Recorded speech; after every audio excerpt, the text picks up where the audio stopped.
My daughter had a broken leg. She was 15. My family said they didn't have time to take her to the ER and then forced her to walk for 3 hours. I didn't yell. For days later, they were the ones screaming in a full panic. It was a Tuesday. Just a regular, brain-numbing, paperwork-drenched Tuesday. I was at my desk, going blind from forms, chewing a pen that had long since given up writing. My office smelled like lukewarm coffee and recycled air. The kind of smell that settles into your clothes and your soul. Then Sophie's name popped up on my phone. FaceTime. I smiled without thinking. Probably a vacation update. Maybe she'd show me a new bracelet she bartered for, or some local snack with a name I couldn't pronounce. The trip had been her idea. Tag along with my parents, my brother Mark, and her cousins for a little sightseeing out of state. It lined up with her spring break. I couldn't go. My husband couldn't either. We both had work. And while I don't fly at all, haven't for a decade. Not a vibe thing. A full-blown phobia. Sweaty palms, racing heart, borderline panic attack at the gate. Even the smell of jet fuel makes my throat close. We drive. We train. We stay grounded. That's how I function. Anyway, the point is, I wasn't expecting trauma. I was expecting a market selfie. So I picked up. No grin. No noise. Just Sophie sitting stiffly on a hotel bed. Ice-tired. Her voice thin. "Hey, Mom," she said. "Can I tell you something without you freaking out?" Spoiler, I freaked out. Not visibly. Not loudly. But internally. Panic. Full system override. "What's wrong?" I asked, already standing up. She flipped the camera. Her leg was propped on a hotel pillow. Swollen, red-purple, the skin stretched tight around her ankle and shin. Not bruised. Inflated. Unnatural. "I think I broke it," she said. For a second my brain just stalled. "What do you mean you think you broke it?" "I fell yesterday. On the stairs. At that old palace thing. Yesterday." "Yeah." I sat down slowly, like gravity was heavier all of a sudden. "Okay, who's seen it?" "Grandma. Uncle Mark. And?" "They said it wasn't that bad. It wasn't really swollen at first. They thought it was just bruised." I blinked. "So they didn't take you anywhere?" "No. We kept going. I walked it off." My eyes closed. "How long did you walk?" 3 hours. Maybe a little more. 3 hours. On that. She nodded. "They said I was being dramatic. There was the family motto. They told me I'd feel better once we finished the tour," she added so casually it made my stomach turn. "And now it hurts worse. A lot worse." "Where are they now?" She hesitated. "Out. They said I could rest at the hotel." My hands went still. "You're alone?" She nodded again. "In another state?" Pause. "Yeah." I stared at her. "V. Don't move. I'm coming to you." "You don't have to." "I do. But you'd have to fly." "I'm aware." She blinked. "You haven't flown since." "I know." She opened her mouth. Closed it. "I'm already looking up flights," I said. This time she didn't argue. Her voice went small. "Okay." I hung up, opened my laptop and searched. 1 flight. 1 seat. Leaves in 90 minutes. No time for fear. No time for logic. No time for anything. I booked it. Then I called my parents. Voicemail. Tried again. Still voicemail. Called Mark. He answered chipper. Hey. How's it going? You left Sophie alone in a hotel with a possibly broken leg. He paused. She said she was fine. She can't walk. She's always been a little sensitive. Sensitive? Come on. It's probably just a sprain. The swelling didn't even start until last night. You made her walk for 3 hours. We didn't make her. She's 15, Mark. She told you it hurt. And you left her. Alone. Alone. She said she wanted to rest. Because she couldn't move. He sighed. You're blowing this out of proportion. There was again. Prama. Always me. Always her. I hung up without another word.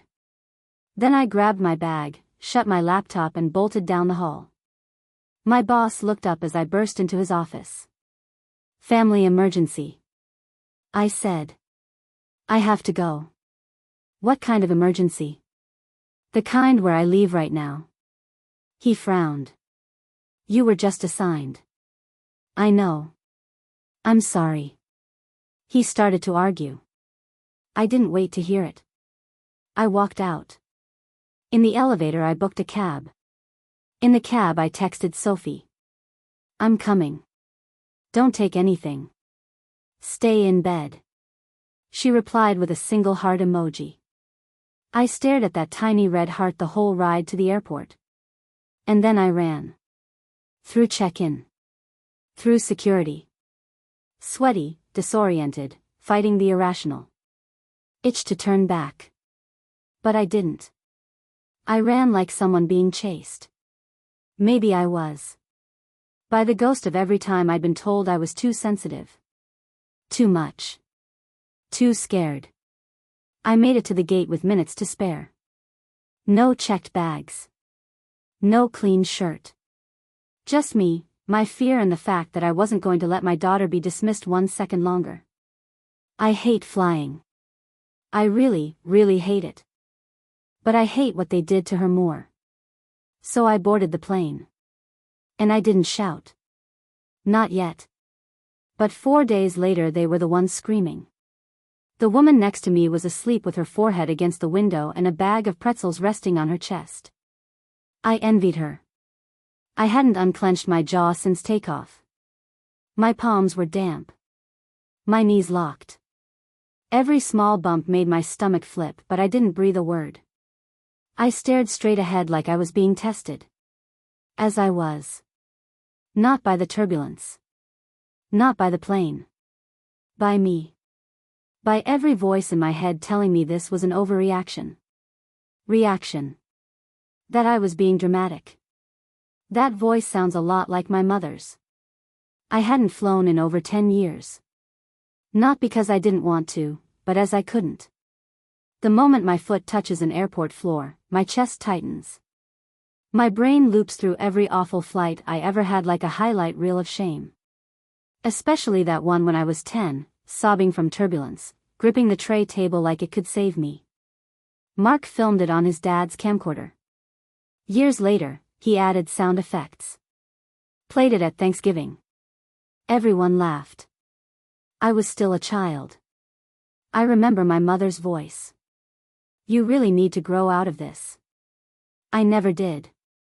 I just stopped putting myself in situations where people could see me panic. He'll know. Mark is 3 years older than me. The golden child. Athletic, loud, always the star of every backyard barbecue. He had the kind of energy that filled a room and never once questioned whether it should. I, on the other hand, was allergic to half the backyard. Cat's paw and grass. Loud noises gave me headaches. Heights made me dizzy. My knees hurt after too much walking and I once fainted during a hike from heat exhaustion. My mom gave me half a bottle of water and told me to toughen up. Everything I did was seen as a ploy for attention. A scheme. A performance. No matter what I said or how calmly I said it, I was always being too sensitive. If I cried, it was fake. If I got scared, it was embarrassing. If I asked to stay behind, I was being selfish. They called me a drama queen before I even hit double digits. Mark, meanwhile, could sprain a pinky and be carried home like a war hero. The rules were different for him. Still are.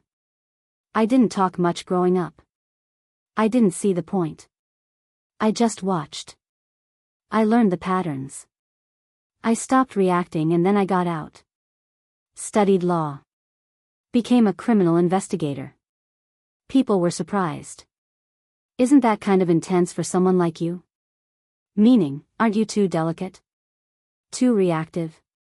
Well, I'm not delicate. I just know what it feels like to be disbelieved. I built a career around evidence. Around logic. Around truth that doesn't require permission to exist. I thought maybe, that would be enough for my parents to start seeing me differently. As capable. Strong. Someone they could respect. There wasn't. Even now, they still treat me like I'm seconds away from melting down in the canned goods aisle. And then Sophie was born. She was perfect. Small and quiet and thoughtful. With this little furrow in her brow, like she'd already figured out the world was a mess and was trying to fix it with kindness. She was like me. From day one, I swore I'd protect her. And I did. When my dad joked, "Here comes Drama Queen 2.0, I shut it down. When Mark's daughter, Haley, got praised for being feisty and Sophie got told she was too emotional, I said no. Not on my watch. At least not while I was in the room. But that's the thing about kids. They notice the silences more than the noise. They feel what isn't said. And they internalize it just like I did. So when Sophie asked to go on this trip, with my parents Mark, Haley, and Ben, I hesitated. I couldn't go. Not because I didn't want to. Because I can't fly. Flying makes me sick. Not just physically, psychologically. I've tried therapy, exposure, even prescription medication.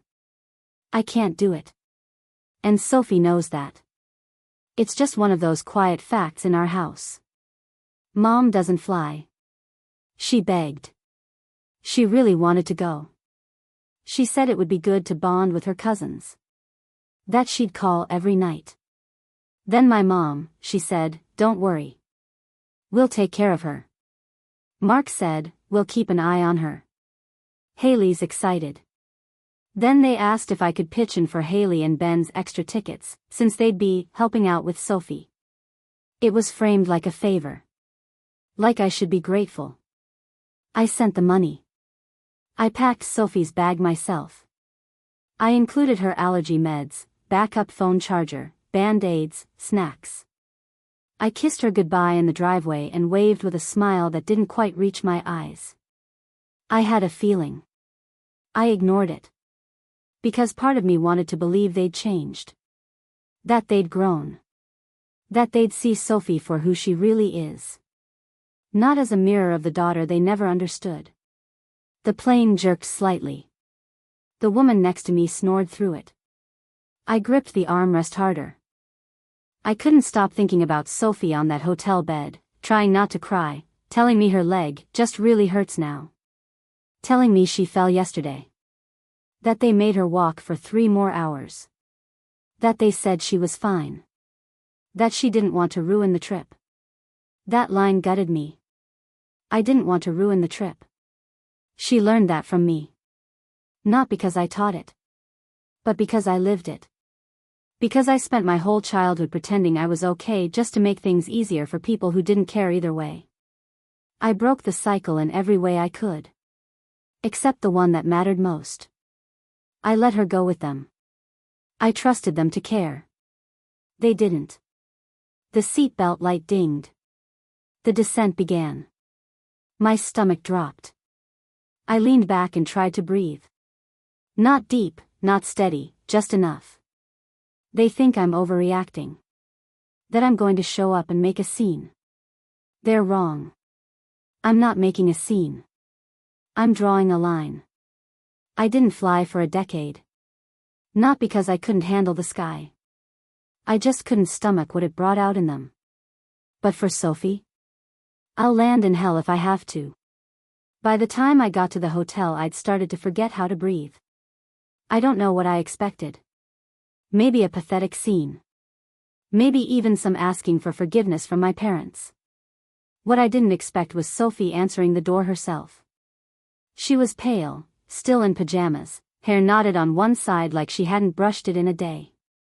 But she was standing. Kind of. Leaning against the door frame like it was doing half the work. "You actually came," she said softly. That broke me. Not thank you. Not help me. Not finally. Just surprise. Like she didn't believe it until now. Like I make promises I don't keep. I wrapped my arms around her carefully and said, "Of course I did. You're the only thing on this planet that could get me on a plane. Don't make me do it again." She laughed a little. Then Winston pulled away. "Okay," I said. "Time to get that leg looked at before it starts glowing or talking to us." Took us 15 minutes to get her shoes on. Half of that was arguing about whether she needed both. She did not. One stayed off. Her foot looked like it had swallowed a baseball. While I was tying the laces, I asked without thinking, "So, how did it happen exactly?" "Stairs, right?" I expected a sheepish, "I tripped," or something about slippery shoes. Instead she went quiet. "It wasn't really a fall," she said. "Ben pushed me." As a joke. I looked up slowly. He didn't mean to. I was taking a picture and he shoved me like he does all the time. But I missed a step. And then I was on the ground. They saw it. All of them. My heart sank. They saw it. She nodded. Grandma said I was being dramatic. Mark told me to stop crying because I was scaring the tourists. Grandpa asked if I'd twisted it before the trip. "And you didn't tell me that on the call because..." She hesitated. "Because I thought it'd go away. And because I didn't want to make a thing out of it. I didn't want to get Ben in trouble." I stood up. "Sophie, someone pushes you down a flight of stairs and your leg swells like that. You don't protect them. Not even if they're family. Especially if they're family." She looked away. And when the hospital staff asked what happened, I said, holding her gaze, "You tell the truth. The whole thing. No edits." She nodded quietly. "Okay." We made it to the air. They took us back fairly quickly. Possibly because I told them I thought her leg might be broken, and also possibly because I might have glared at a clipboard like it owed me rent. The nurse asked the usual. Pain level, symptoms, allergies. Then came the question. How did it happen? Sophie glanced at me once, then straightened. "My cousin pushed me. As a joke, I fell down some stairs." She said it like a fact. Not a sob story. Not a plea. Just a fact. The nurse's face didn't move, but her pen started scribbling faster. The X-ray came back 20 minutes later. Tibia fracture. Non-displaced, but definitely broken. "You're lucky it didn't shift," the doctor said. "If she'd walked much more on this." He didn't finish the sentence. I finished it for him, silently, with a list of what-ifs and worst cases and a quiet rage building under my skin like a second pulse. After the doctor left, I turned to Sophie. "Tell me everything," I said. "The full timeline." He started talking. She said that after the fall she begged to go to the hospital. They said there was no time. It was a walking tour day and tickets were non-refundable. They said she could use some ice at the end of the day. They made her walk. For 3 hours. With that leg. She said that when she asked again the next morning, they told her if she was really in pain, she could rest in the hotel. But they had a winery tour booked and someone had to watch the kids. Then they left. All of them. Even Ben. Even my parents. Did they say anything else? I asked. She hesitated. They told me I was acting like you. I blinked. Like me. Like you used to be. Drama queen. Afraid of everything. I clenched my jaw so hard I thought I'd crack a tooth. That's when I knew. This wasn't just neglect. This was history repeating itself. And this time they were trying to erase her voice the way they tried to erase mine. Except I didn't let them. And she wasn't going to let them either. I stepped into the hallway and dialed my parents. My dad answered. "Is she okay?" he asked.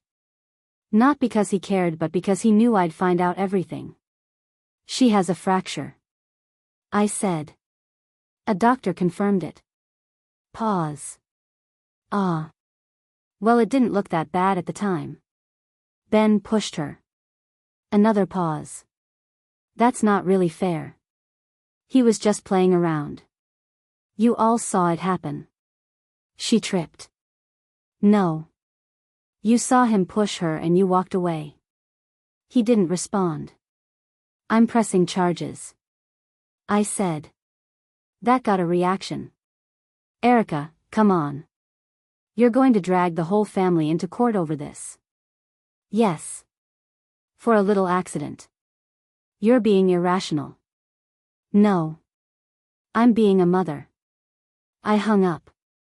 Back in the room, Sophie looked at me. "Was that Grandpa?" "Yep." "What did he say?" I smiled. "He said I was being irrational." She blinked. "You." "Right." That made her laugh again. Still shaky, still pale but real. And that's when I pulled out my phone, opened my notes app and typed. Request legal consultation. Medical neglect. Possible child endangerment. Because this wasn't just about justice anymore. It was about setting the record straight. About making sure my daughter knew, deep in her bones, that no one got to hurt her without consequences.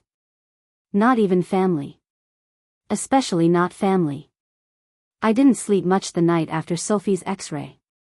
Not because of adrenaline or rage or even relief that she was finally safe. But because my brain wouldn't stop building timelines. Flights. Court filings. Travel logistics. And a tiny voice in my head whispering, "Do you really want to take your own parents to court?" Yes. Yes, I did.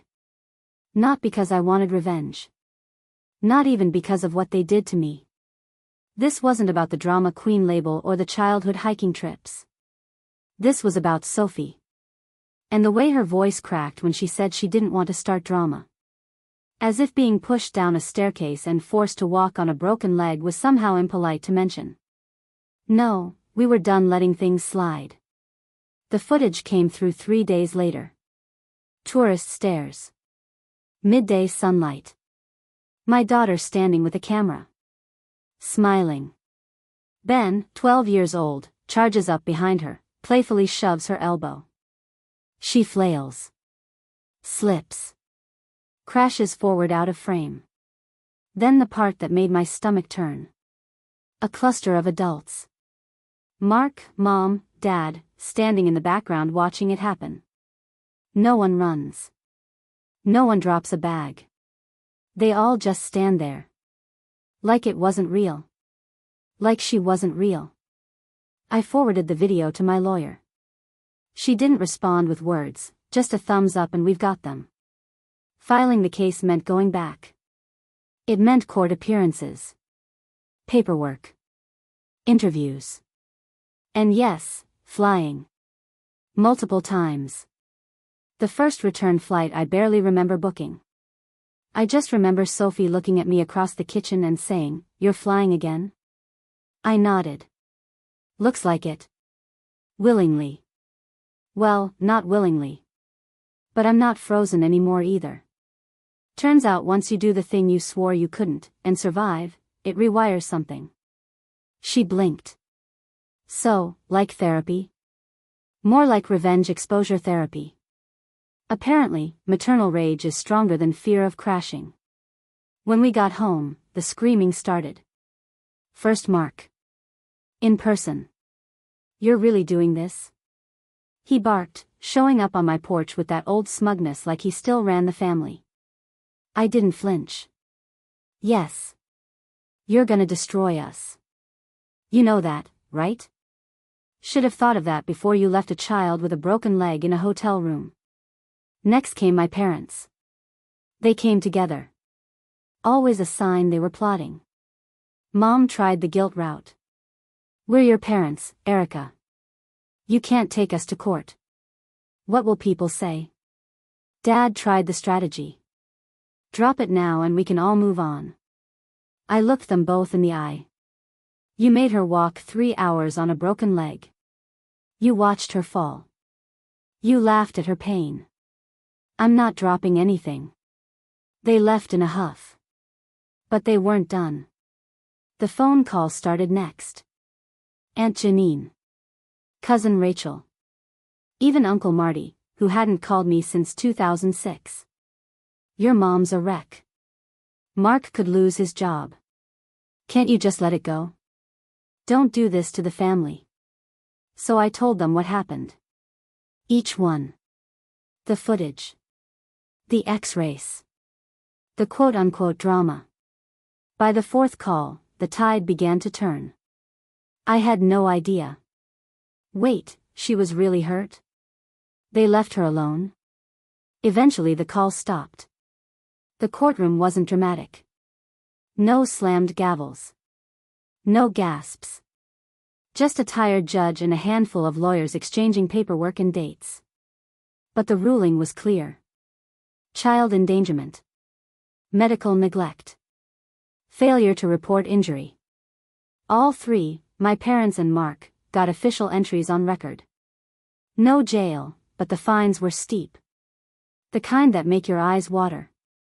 And then came the part Mark didn't see coming. He lost his job. Apparently, schools don't like having PE teachers with a child endangerment conviction. They had to move 6 weeks later. Smaller place. Bad part of town.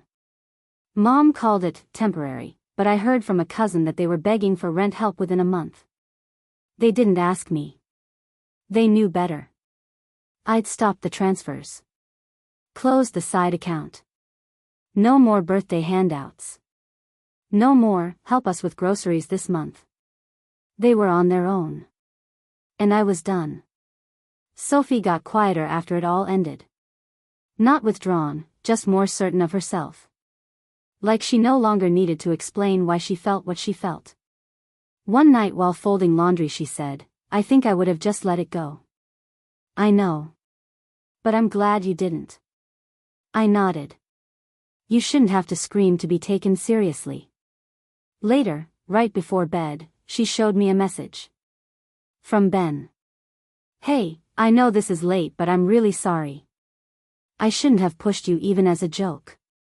I was trying to be funny. It was stupid. I feel awful. I hope your leg's healing okay. She didn't cry. Didn't respond. Just looked at the screen for a long time. You believe him? I asked. He shrugged. Yeah. Think so. I don't think anyone made him send that. And I believed her. Her leg's fine now. Fully healed. No damage, no lasting injury. Just a memory and a quiet line she'll never let anyone cross again. I don't talk to my family anymore. I didn't block them. I didn't post anything. I just stopped replying. Stopped waiting for apologies. Stopped hoping they'd change. No drama. Just silence. And for the first time in my life that silence felt like peace. I still hate flying. But I've done it. Multiple times. For the case. For work. For a short trip with Sophie to celebrate. Every time my palms sweat. My stomach flips. But I go. And every time I land I remember what Sophie said the first time I came to get her. You really came. And I always will.